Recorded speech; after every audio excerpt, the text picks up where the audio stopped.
Hey, gente, tudo bom com vocês? Meu nome é Adalmo, esse é o Gira Trinco, esse é o 55º vídeo do canal e hoje eu vou começar o meu novo projeto aqui, que é o Giro pelo Brasil. Bem, o nome é muito autoexplicativo. Eu vou ler um livro de cada estado brasileiro. Eu vou fazer uma maquiagem para cada bandeira de estado também. Eu não sei de onde que eu tirei isso, para ser muito honesto. Eu já tô um pouco arrependido, mas pela maquiagem, pelos livros não, vai ser muito divertido. Mas eu não vou deixar de ler outros livros, inclusive. Eu vou ler lançamentos, clubes do livro, inclusive semana que vem já tem. E eu não vou deixar de ler coisas aleatórias também que surgirem, que me interessarem. É óbvio que isso vai me sobrecarregar.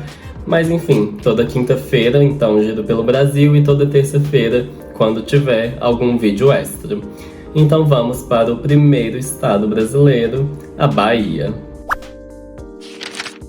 Bem, a colonização, a exploração do Brasil, a invasão começou pela Bahia e, historicamente, o estado é muito importante para o Brasil. E para quem quiser entender melhor isso, eu sugiro a leitura do Um Defeito de Cor, que tem vídeo aqui no canal já, muito bom livro, dos melhores livros que eu já li na minha vida, sem exagero. E é um estado que também a capital dele, que é Salvador, foi a capital do Brasil, a primeira capital do país. E eu diria que, quer dizer, eu não diria, isso é um fato. Salvador é a cidade com maior população negra fora de África. E, além disso, eu fui lá em Salvador já visitei. E foi lá que eu comprei o livro escolhido há alguns anos, quando eu fui pro Afropunk, ótimo festival, inclusive, shows muito bons. E lá eu fui na Casa do Rio Vermelho, que era onde morava a Zélia Gattai e o Jorge Amado. Então, revelado o autor, vamos falar um pouco sobre ele. Jorge Amado é, obviamente, um dos maiores autores nacionais, de maior sucesso, inclusive. Ele tem mais de 30 milhões de livros vendidos só aqui no país, e isso considerando que ele também foi um fenômeno mundial, então ele vendeu muito e realmente ele tem clássicos que muita gente conhece, praticamente a população inteira, até pelas adaptações audiovisuais que aconteceram. Temos Capitães da Areia, temos Gabriela Cravo e Canela, temos Dona Flor e seus dois maridos. E o Jorge Amado era uma figura muito interessante publicamente também. Ele foi eleito deputado federal pelo PCB, Partido Comunista Brasileiro, e isso vai ser relevante para o vídeo de hoje, sim. E, além disso, ele também foi membro da Academia Brasileira de Letras, mesmo sendo comunista, então ele tinha um... Isso não barrou ele, né? E eu diria que o Jorge Amado, ele tem uma produção muito extensa. Todos os nomes aqui na parte azul da bandeira da Bahia são de títulos dele e faltaram vários, porque ele publicou muito livro, Jesus Cristo. E qual que eu escolhi para ser o livro de hoje? Hoje eu vou falar sobre o livro Suor, do Jorge Amado. Esse livro é de 1934, ele já tem 90 anos e ele é o segundo romance do autor, então ficou perfeito para começar o segundo ano do Gira Trinco. E essa edição aqui é de 2021 e eu adoro essa coleção dos livros do Jorge porque as capas fazem muito sentido com os livros. E é surpreendente porque é um conceito muito simples esse espelhado que eles fizeram. E, nossa, faz muito sentido. Eu achei muito inteligente quem fez essas capas. E aí, o livro ele tem um pós-fácil do Luiz Rossi, que é um professor doutor lá da Unicamp. E ele fez uma dissertação de mestrado que virou um livro que chama Cores da Revolução, a literatura de Jorge Amado nos anos 30, que é justamente o que a gente vai tratar aqui. É um pós-fácil bem legal, eu vou deixar um link de um artigo desse professor, que eu achei bem interessante também. E, além disso, eu não quis escolher uma coisa óbvia, além do autor, né? Porque o autor, eu acho que era uma escolha boa para Bahia, mas eu diria que escolher Suor foi uma coisa que era para ser inusitado, porque se eu escolhesse uma das coisas mais clássicas ia ficar demais, assim. A seleção, a curadoria dos livros do Brasil foi muito difícil, mas eu acho que a gente está começando com o pé direito, com o Suor. E do que se trata esse livro, né? Então, ele fala de um casarão lá na Ladeira do Pelourinho, no número 68, que tem centenas de quartos, e nesses quartos milhares de pessoas, onde a gente vai ter muitas histórias, histórias do Brasil inteiro, histórias da Bahia, naturalmente, de Salvador, histórias até de estrangeiros e de pessoas muito pobres, pessoas que estão na labuta. É uma casa, um casarão que é basicamente o lugar mais fácil de alugar um quarto na Bahia, que é o lugar mais barato, e lá é tudo muito precário, é tudo muito nojento, é tudo muito quebradiço e cansativo e maçante. É uma atmosfera muito ruim, mas também tem alegria, tem momentos de alegria, tem companheirismo ali, tem risadas. É uma coisa bem brasileira, de certa forma. Eu acho que é um retrato do Brasil, tanto da época como em parte, ou mais em parte do que a gente gostaria atualmente também. E é esse o livro. Basicamente, a gente vai ter a história desse lugar a partir das histórias, das pequenas histórias das vidas que estão ali dentro. E isso, naturalmente, deve ser familiar para você, porque eu também pensei no Cortiço, do Aloysio Azevedo, quando eu li esse livro. E eu diria que é uma versão, assim, eu não sei se foi inspirado, eu acho que não, mas de qualquer forma é o Cortiço do Jorge Amado, na minha opinião. E para vocês entenderem melhor por que eu digo isso, vamos para os pontos-chave do livro. Eu diria que o livro ele vai se assemelhar ao Cortiço, especialmente ao personificar o casarão, por ele ser um personagem. E isso é importante porque o 68, que é como ele é chamado, ele vai respirar também, ele também vai comunicar de alguma forma. E ele não é uma mansão mal assombrada, mas ele tem uma personalidade própria, isso é bem interessante. E nesse lugar eu vejo que a divisão do livro fez muito sentido com a própria divisão do casarão, porque o livro é dividido em seções que são quase temas, assim. A gente tem coisas como sexo, religião, diversões, mas a gente também tem coisas do tipo os ratos, que não é exatamente um tema, ou os palhaços, assim, mas são seções que fazem com que o livro ele tenha vários quartos, basicamente, que vão se comunicar entre si, mas que vão estar separados. E a gente tem nisso uma ideia muito interessante de ciclicidade, e isso faz com que, em algum momento eu escrevi isso, eu sinto que eu poderia ter começado o livro de qualquer ponto. E isso é muito legal. Depois isso muda um pouquinho, eu vou explicar em instantes, mas no geral o livro ele tem esse aspecto redondo, esse aspecto de não tem um início nem um fim. Você não precisa necessariamente saber quem é que é tal pessoa para ver a história dela na página seguinte ou conectar com uma coisa da frente que poderia estar atrás. Enfim, essa mistura que acontece é muito interessante e dá uma outra noção de tempo no livro também. E eu mencionei essa questão da pobreza e da miséria no vídeo, e eu diria que é uma coisa muito pesada mesmo, é uma coisa que me deixou bem desolado enquanto eu lia. E esse sentimento é evocado fortemente pelos corpos que são explorados, e eu digo dos corpos físicos mesmo. Eu acredito que os corpos são mutilados, eles são desgastados, eles são debilitados, deteriorados pelo trabalho, pela labuta. E é muito triste ver isso tudo, é muito exaustivo, me deixou pesado essa leitura, assim. E eu diria que é muito bem colocado isso, apesar de ser triste, é muito bem colocado isso vir do trabalho excessivo, da exploração, da mais-valia que seja, de as pessoas trabalharem por centavos, assim, pelo almoço do dia seguinte. É algo que o livro vai trazer muito forte. E, além disso, a gente vai ter uma exploração também no sentido sexual. É uma exploração que a gente vai ter prostitutas e tipos de prostitutas diferentes. E a gente tem até mesmo, que eu achei bem interessante de ser abordado num livro de 90 anos atrás, duas coisas, na verdade. Primeiro, os pederastas, que eram personagens homossexuais que eles aceitavam o sexo com outros homens, ora para receber dinheiro, mas era alguma coisa também muito... uma miséria, assim, uma mixaria. Ou um pederasta que ele era, tipo, uma pessoa que gostava de ser conquistada e que aí ele que pagava os outros pra transar com ele. E eu acho muito engraçado essa hipocrisia de alguns homens que, eu não achei nenhuma... não tenho dinheiro pra prostituta, não achei nenhuma mulher que quisesse transar comigo, vou pro viado que tá ali, que vai me dar dinheiro ainda se eu conquistar ele. Eu achei muito interessante esse conceito, que é a própria hipocrisia que existe socialmente até hoje, naturalmente. E além disso, a gente também vai, falando de hipocrisia, a gente vai ter a igreja.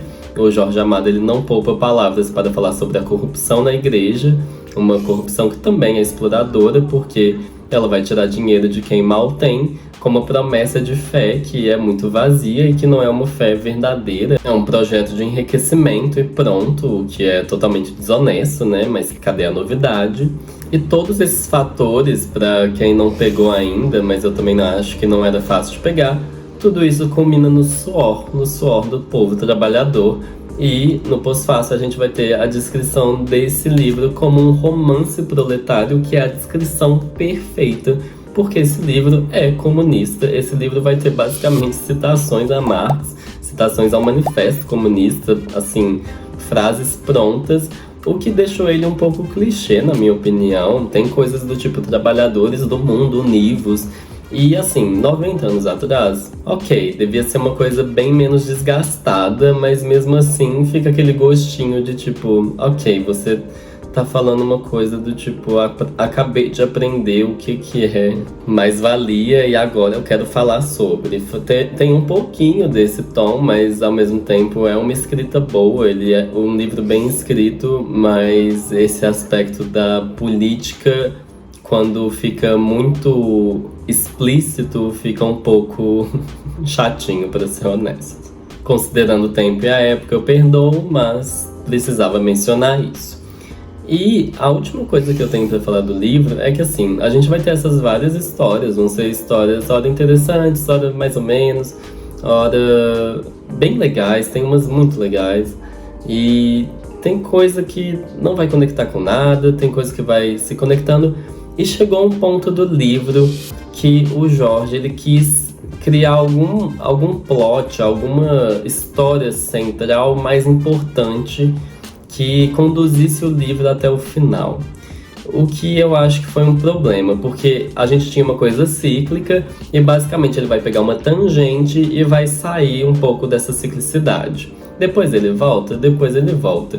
Mas mesmo assim, eu acredito que essa tangente faz com que o livro perca um pouco do sabor que ele tinha, da identidade que ele tinha, porque eu acho que nesse momento ele não tinha mais tempo para desenvolver as coisas como ele deveria ter desenvolvido, para realmente construir uma coisa pungente, uma coisa bem estruturada. E aí eu falei, pra que agora você decidiu realmente fazer uma coisa um pouquinho mais linear?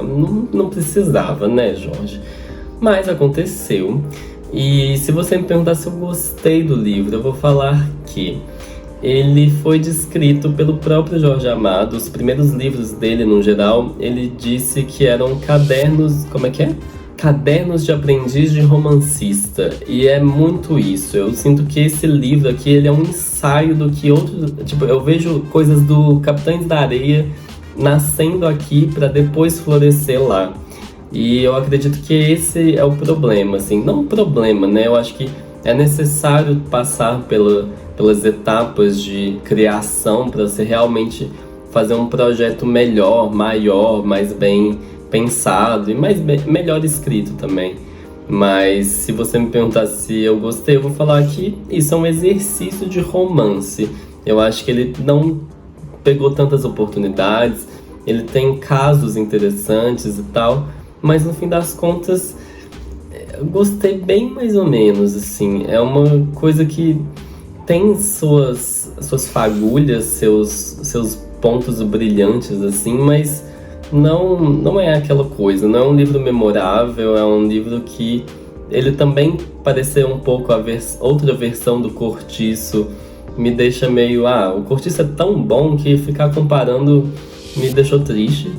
E se você me perguntar se eu recomendo o Suor, eu vou falar que não, porque ou eu recomendo algo do Jorge Amado quando ele já estava mais maduro, como Capitães da Areia, que eu acho que é muito bom, ou eu recomendo ler o Cortiço, que realmente já vai trazer todos esses aspectos da exploração, todos os aspectos de um ambiente em que convivem muitas pessoas e que ali existe uma sociedade, uma cultura, uma linguagem, toda uma ideia de convivência muito complexa, muito emaranhada, assim, bem interessante.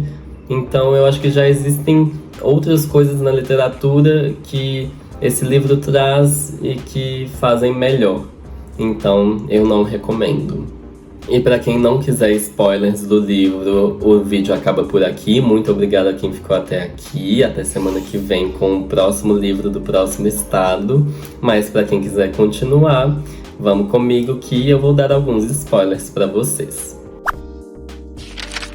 O primeiro spoiler, que é algo muito interessante que eu achei, assim, inteligentíssimo do Jorge, foi colocar uma personagem lá no topo do casarão, ela morando lá, uma véia que não para de tossir. Ela tá com tuberculose e ela realmente não consegue parar de tossir. E é uma coisa constante, é uma coisa que o povo do 68 vai ouvindo e que vai desgastando todo mundo, vai todo mundo ficando preocupado com ela ou com raiva dela.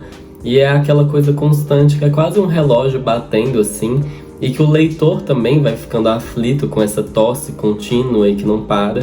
E que é uma metáfora muito boa para o que você quiser inventar, na verdade. Pode ser a pobreza batendo, ou as pressões sociais, sei lá. Ou a lembrança de que você tá naquele lugar e que aquele lugar é meio doentio. Enfim, existem várias analogias possíveis.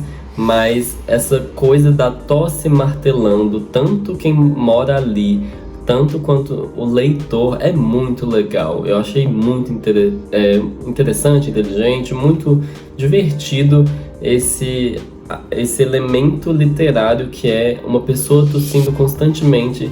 E a cada página que você vai vendo aquela tosse, você vai ficando aflito, você fica, essa mulher vai morrer, essa mulher não vai morrer, ela existe? Tem uma hora que você fica assim, será que ela existe mesmo? Será que esse povo não tá escutando coisa? Ou eu não tô escutando coisa? É bem legal esse aspecto quase fantasmagórico dessa voz ali, desse som que é repetitivo e que é cansativo e que fica batendo na sua cabeça. O segundo ponto que eu tenho para mencionar aqui é a tangente que eu mencionei nos pontos-chave, porque eu quero deixar claro o que deu errado, na minha opinião, nessa tentativa de linearizar a narrativa. A gente tinha então um ciclo, né, de contar várias histórias, várias vivências dos moradores do 68, e aí em algum momento tem uma briga, tem uma confusão por causa da latrina do lugar, que vai misturar todos os moradores e também dois médicos do saneamento básico e o dono, o proprietário do casarão. Ok. Nisso, os moradores vão se unir, eles vão notar que eles têm algo em comum, que eles são da mesma classe, e eles vão se unir para se revoltar, para falar que eles não vão pagar pelo problema, porque querem que eles paguem por algo que eles não fizeram, que o dono poderia muito bem pagar com muito mais facilidade, mas ele quer que os moradores paguem. E aí os moradores se revoltam, se juntam e eles conseguem não pagar o negócio. E aí eles notam que eles têm um poder quando eles estão juntos, quando eles agem em consonância. Ok, isso é legal, não é que eu discorde do que aconteceu, mas realmente, depois disso, eles começam a agir como se eles tivessem uma irmandade, assim, entre si. Legal também. Só que chega um momento em que vai ter um protesto na rua, que é tipo uma revolução, que eles vão bater de frente com a polícia. E no que eles batem de frente com a polícia, é meio estranho, porque foi muito mal desenvolvido, assim, é uma coisa que acontece meio de repente. E mais do que isso, é uma coisa meio romantizada, porque morrem alguns deles, e no que morrem alguns deles, eu não entendi até agora como que esse povo morreu e como que eles mataram os policiais que mataram os outros. Ficou muito bagunçada essa parte, esse é meu ponto. Ficou bagunçado, ficou mal planejado e por isso eu acho que não precisava. Assim, só esse sentimento de comunidade entre eles já era interessante, mas o ponto que era, tipo, eles panfletando e realmente convocando para uma revolução, eu fiquei assim, tá, ficou meio ideal demais, mas tudo bem também. Porque no fim das contas, acho que o que eu menos gostei do livro é o finalzinho dele, é tipo a última página que tem uma personagem que ela era tipo, ela morava no casarão, mas ela era muito alheia a tudo. Ela era uma figura que era descrita sempre como alguém que viam passar e indo embora. Viam ela chegando e, tipo, subindo sorrateiramente as escadas. E aí, essa é a moça do vestido azul. E na última página, ela vira pra outra menina que mora lá e fala assim: amiga, você não sabe, eu vou casar com meu patrão. E nossa, eu tô muito feliz, não há felicidade maior. Eu desejo pra você o tanto de alegria que eu tô sentindo. E aí a moça que escuta, ela fica assim, ah, valeu. Ela já tava em outra vibe, ela já tava planejando, tipo, se organizar politicamente e tal. Ela ficou assim, cala a boca, querida. Mas essa personagem do vestido azul, eu acho ela. Eu queria entender se ela é uma metáfora para outra coisa a mais, se ela é só aquela ideia da pessoa que quer ascender socialmente e esquece de onde ela veio. Enfim, achei muito confuso, achei essa, esse final, assim, terminar assim o livro, achei ruim. E isso é do que eu tinha de spoiler, gente. Não é um livro que tem tanta informação, acho que por não ter uma narrativa, não tem tanta coisa que eu realmente revele sobre o livro. Como são histórias pontuais que vão se juntando, não tem algo realmente para descobrir no final. As coisas acontecem muito naturalmente, é quase um dia a dia, assim. Então vamos para a conclusão. Por fim, Suor não é o melhor livro do Jorge Amado, mas eu gosto de saber como que a pessoa chegou lá. E é isso, gente. Muito obrigado a quem ficou até aqui. Se você gostar, eu sugiro que você curta, comente, compartilhe o vídeo, se inscreva no canal. E até semana que vem com mais um vídeo. Muito obrigado. Um beijo pra vocês, gente. E um abraço.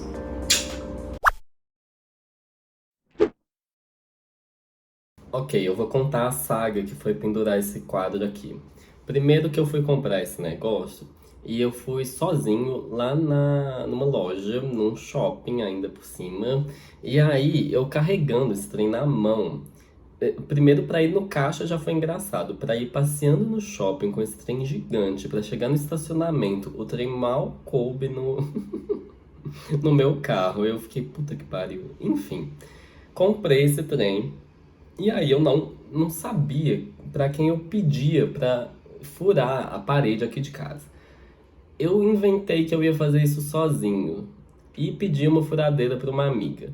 Eu era tão inocente, tão ingênuo, ainda sou, que eu não sabia nem enfiar a broca na furadeira, assim, eu não sabia como prender, eu não sabia nem que eu devia pensar no tamanho da broca, gente. Esse é o nível de burrice, assim. Eu mal sabia o que que era uma bucha, um parafuso, enfim. Decidi ir nessa aventura. Eu passei um domingo inteiro por conta disso aqui. Aí consegui, arranjei a furadeira, consegui pôr a broca, ok. Hora de furar os buracos. Eu gastei, eu acho que eu fiz umas 5 medidas diferentes. E o melhor, eu não tenho fita métrica. Não tenho fita métrica. Esperto. Eu, com meu curso de matemática, eu consegui medir com um barbante onde eu devia fazer os furos. Furei o negócio, assim, eu não sabia se eu ia chegar num cano, era improvável, era, mas eu não sabia se eu ia chegar em alguma coisa que eu não devia furar. Eu furava e, nossa, eu desespero, assim, achei que não ia dar certo.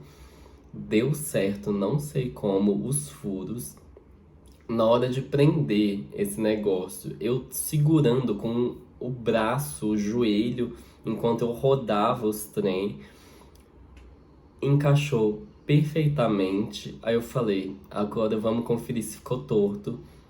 Fui conferir se ficou torto. O nível tava perfeito. Eu que nunca tinha encostado a mão numa furadeira e não tinha uma fita métrica. Deus existe.